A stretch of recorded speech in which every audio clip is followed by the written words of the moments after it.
Adam Ahrens, who was born on March 8th, 1981. He is part of the Navy, and he reached the rank of E6.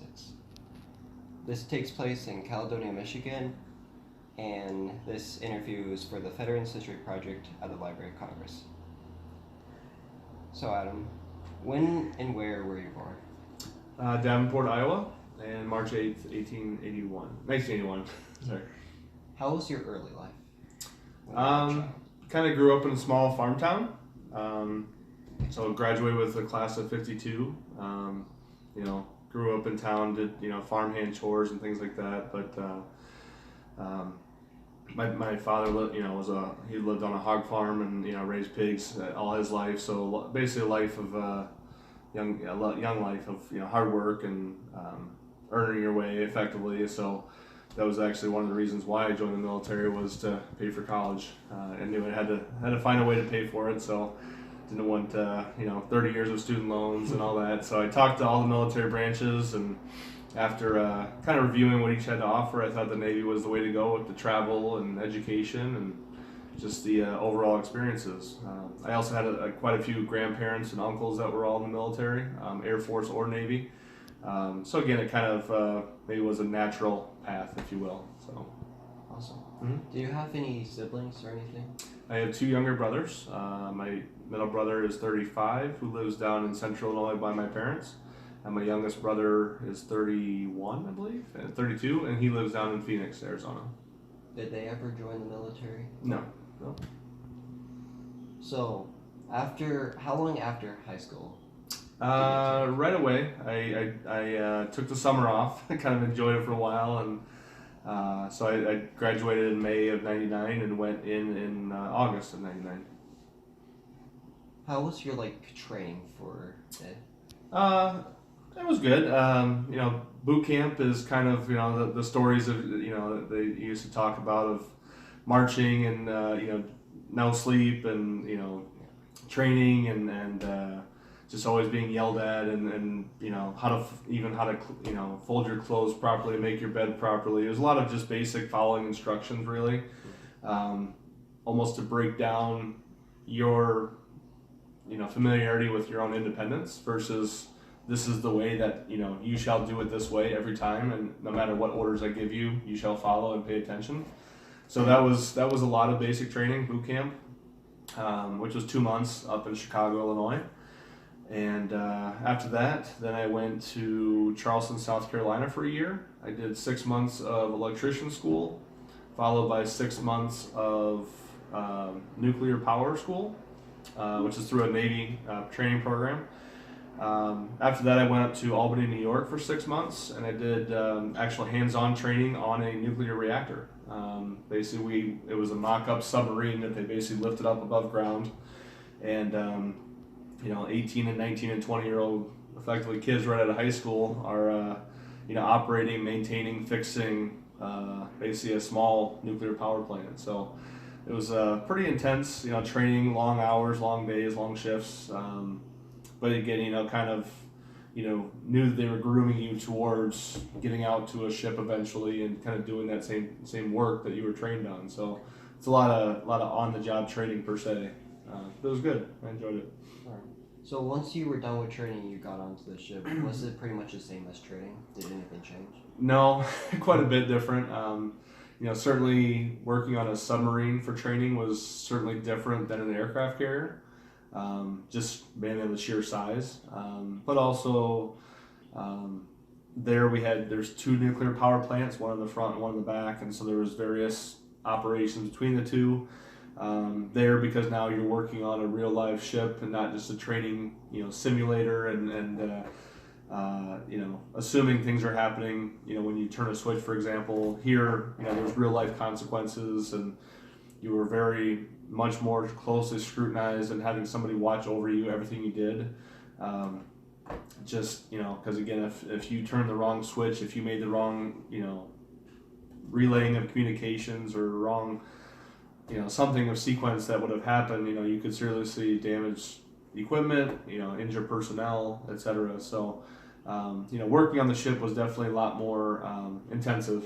Certainly, especially when you're underway. It's one thing if you're sitting by the pier and you're not going anywhere, but if you're out in the middle of the ocean and the pilots on the flight deck are expecting the ship to keep moving forward, and like I said, you do something to break down the ship effectively, there's major consequences. So it was a lot more intensive that way. So when you were on the boat, how did you keep in contact with your family? Pretty much email, I think. We did have some pay phones, but they were very hard to come by, and they were also very expensive. They were almost like what were they called? The pay cards, like prepaid for calling cards. But all the telephones, all the email were via satellite. So even back in '99, 2000 era, the satellite communication wasn't the greatest. So there was always a long delay. I mean, certainly, like mail and postcards and packages would go in and out, but it was very slow. Primarily, they'd get close to land somewhere, and we'd fly in airplanes from our foreign ally countries, and they would bring in mail and care packages per se. But it was understood on both sides that we may not talk for a couple weeks, and don't worry, don't worry about it. But as soon as as soon as I have the availability to, I'll certainly drop a line. So but certainly email was there.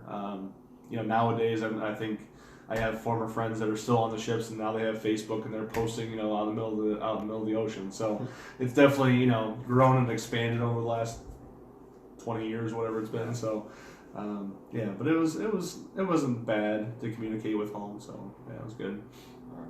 So, like during your off time, when you were on the boat, what did you do? So a couple things. So like our typical work day was basically considered 20 hours, and then basically every day changed. So you were on a different shift every day, so you didn't, so that somebody didn't always have like the good times to work, the middle of the day, and then other people had to always get stuck from like midnight to 4 a.m. or something like that. So every day your schedule changed, so you worked on 20-hour days. So basically you had typically 4 to 5 hours was a typical watch duty, operating the ship and maintaining it, things like that. Typically, again, depending on how your shift worked, you'd have another 4 or 5 hours of maintenance, training. We did a lot of classroom training, again, just to learn about systems, learn about drills and things like that. So it kind of left you maybe with 10 hours roughly, maybe of personal time, maybe. But that basically then consisted of sleeping, which usually was about 4 to 5 hours a day, just because of the rotational shift work. And then the other 5 hours, we had like a couple of different gyms on the board, for like fitness and just keep up, while you're out there, just to keep yourself busy. We also had college professors that flew out to the ship, and you could actually take college classes. So I took, like history, English, kind of got a lot of the gen eds out of the way. I also, for whatever reason, enrolled in like calculus to do it remotely. So basically they sent you a textbook, and they said, okay, by the end of this thing, you got to take quizzes and homeworks and exams and pass Calc 1 and 2, and so it was definitely not the best way of learning it, but it was good enough to get by. But again, just basically enough things to keep you occupied. Really just that the time goes by quickly. There was also lounges where you could sit around and watch movies. You could, like I said, email. You could do, other people, they just would just simply relax or just sleep their 10 hours. So just kind of, my old mantra, and like the way my family always just put it to me was, whatever you want to get out of something is kind of dependent on what you put into it. So you work hard, you do extracurriculars of colleges and things like that while you're working. You get out and you've already got all these college credits lined up, where others sat there for 3 years and said, what do I get out of it? They really came out with nothing. So like I said, our longest deployment was 8 months. And certainly we pulled into foreign ports and we did other things, and we had briefings at times of what you would experience when you pull into a foreign country. So there was typically always things to keep you busy. So the 8 months, I'll say, kind of went by fairly quickly. Even though, there were certainly days of like, when am I going to see land again? And it's really days I never came up and saw sunlight for a couple of days. So it's just, you just kind of get used to it, I guess. So once you were done with it all, what did you do afterwards? Let's see. I got out 99-05, so I moved back to Chicago that fall, and basically started a community college. Again, just to continue working on my gen eds and getting those knocked out of the way. And because I was an electrician in the Navy, I knew that I wanted to go back to school for electrical engineering. So I enrolled basically in January of 06 at University of Illinois, and then finished out my bachelor's degree in 2 years at that point, because again I had some Navy credits that transferred, plus all the gen eds, plus community colleges. So it was a way to knock out college fairly quickly at that point. So then I started working right away as an engineer at an architecture firm in Chicago. I basically took a semester off from school. So at first, for a while, I was thinking I'm done with school, I've had enough, and all that. But I took 6 months off, and I went back the following semester and went back to grad school at night, actually. So I was working full time, and then went through 2 years of a grad program at night at University of Illinois as well. So I knew I would get done with my master's before I was, in my 30s, I think it was. So I knew I didn't want to go too much further, as far as schooling. So, but that was pretty much my plan after I got out. So from all of your experience in the military, what did it teach you, life lessons? Certainly discipline, hard work. Again, the same thing like I mentioned earlier, the more you put into something, the more you get out of it in the end. So, again, I had a lot of peers that, they did their time, and every day was a countdown to when do I get out of here? When do I serve my time and I move on? And they start over at the end of it. And I had friends that started a freshman in college at the age of 30 because he's, didn't know what to do afterwards. So, where I knew that I wanted to put the effort in then, and like I said, make your time worthwhile. And then, like I said, kind of come out, months or even years ahead of some of your counterparts, and kind of advance beyond that. But other than that, I mean, certainly the camaraderie was always there. I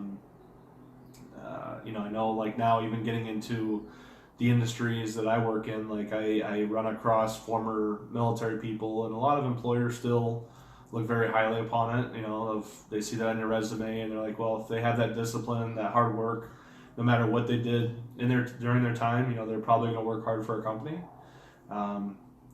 So they know that, kind of the same thing of following orders, right? You can basically give these people something to do, and they'll learn it, they'll pick it up eventually, and always work hard and put themselves forward on it. So I think that's probably some of the biggest takeaways, from serving time in the military.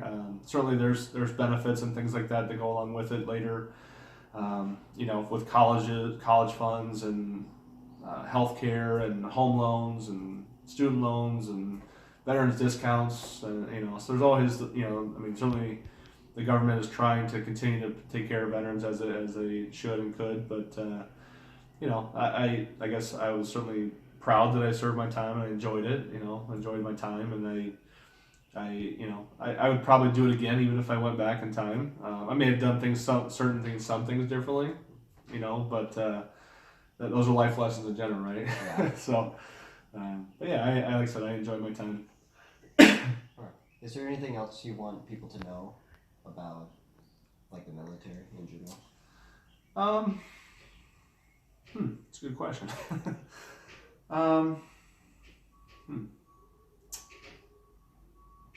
I guess maybe it's not as bad as you would think it would be. I don't know. Granted, the Navy, I think the Navy and the Air Force probably had it easier than a lot of other branches, to be honest. Army and Marine Corps, like I said, I talked to them, but it really wasn't the life for me. I wasn't a gung-ho running across the desert with a rifle type of guy.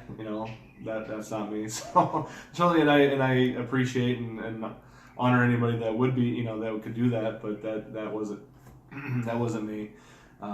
Certainly the Navy had the enjoyment and the pleasure of also traveling abroad and seeing foreign countries and and experiencing various cultures and things like that while you're doing it. Certainly during my time, we didn't get a lot of I guess like various port calls because again we were kind of tied with the Iraq and Afghanistan wars in 2003. So it was you're going to stay in the Middle East and visit our countries over and over and over again because you really can't go anywhere. But again, it was still good life lessons to understand and appreciate others. Despite what you may see in TV and read in papers and all of that, but like I said, it's again to me, I thought it was a very good, worthwhile life experience.